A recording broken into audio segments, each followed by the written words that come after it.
परम पूज्य गुरुदेव के चरणों में बारंबार प्रणाम। गुरुदेव, वैसे तो आपने सारी जिज्ञासाओं को वैसे ही शांत कर दिया। थोड़े से सवाल थे और आपके बारे में मैं थोड़ा बहुत अध्ययन करता रहता। मैं भी ब्राह्मण हूँ और श्रीमद् भागवत कथा भी करता, आपके दिए हुए प्रवचनों को उनमें उल्लेख करता रहता। मैं तो एक ही बात निवेदन कर रहा था आपसे कि हमारे यहाँ 500 वर्ष बाद अयोध्या में राम मंदिर बना तो लोगों ने कहा कि जो राम को लाए हैं हम उनको लाएंगे। यही निवेदन है, जो आपको यहाँ तक लाया वही हमारा प्रतिनिधित्व करता रहे, अपना आशीर्वाद आप दे जाएं। बस यही परंपरा हमारी बनी रहे, यही हमारे जनप्रतिनिधि से बने रहे। एक निवेदन आपसे करना चाहता हूँ। आज जब हमने अपनी बच्ची को बताया, बेंगलोर में जॉब करती है, कि आप पधार रहे हैं, तो वो आपके बारे में हमसे जानती है। तो उसने कहा कि सांगनेर की घटना के बारे में जरूर महाराज जी से पूछिएगा। बस एक निवेदन है। सांगनेर जी, वो मंदिर का, हाँ सांगनेर, तो सांगानेर जी जी जी राजस्थान में एक मंदिर है। जी जी, बस जो जमीन के अंदर 7 मंजिल, 2 मंजिल ऊपर है, 5 मंजिल नीचे। और उस समय वहां पर 700 जौहरी रहते थे।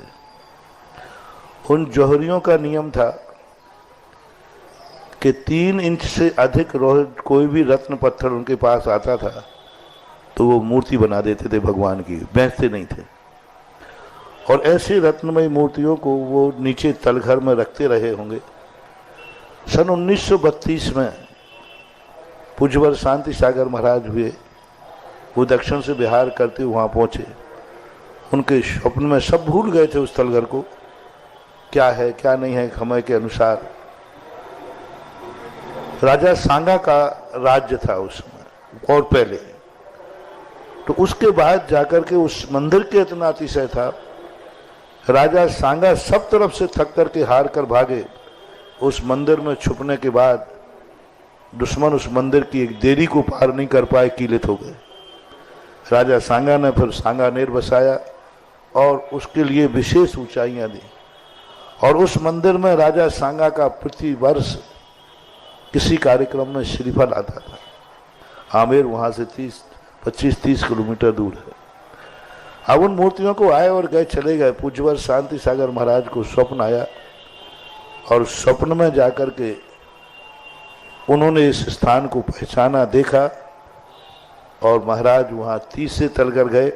वहाँ घुटने तक पानी था उनको, और पानी में से रत्नमय मूर्तियां निकाल के लाए। और उनको स्वप्न में ये नियम दिलाया गया कि आप मां दर्शन को ही ले जाएंगे, बाद में यहीं रखकर वापस जाएंगे।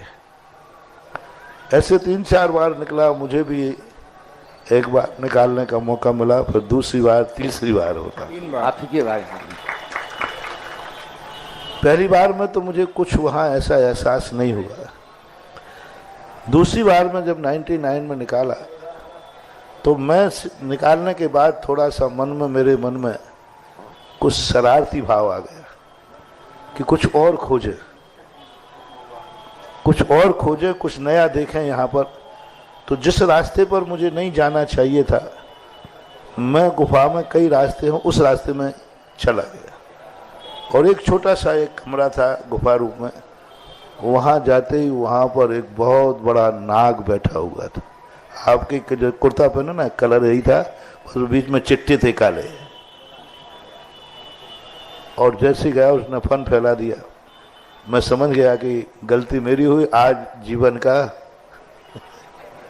अंतिम समय है। लेकिन वह कुछ नहीं बिगड़ा और हम जाकर के वहाँ, फिर वो हमारे बीच में से निकल के आगे निकल गया। मुझसे कुछ मैंने कहा इसका पीछा करो। पीछा करते करते वहाँ जब गए, देखा तो वो नीचे चला गया। मैंने कहा नीचे गया है और कुछ है नहीं नीचे, पाषाण रहा।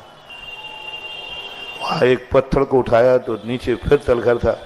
वहाँ एक मूर्तियों का बहुत बड़ा जखीरा था, वो फिर मैं लाया। उसके बाद वहाँ की एक विधि विधान है, साधु लाते हैं, निश्चित समय के लिए लाते हैं, सबको दर्शन कराते हैं, पुनः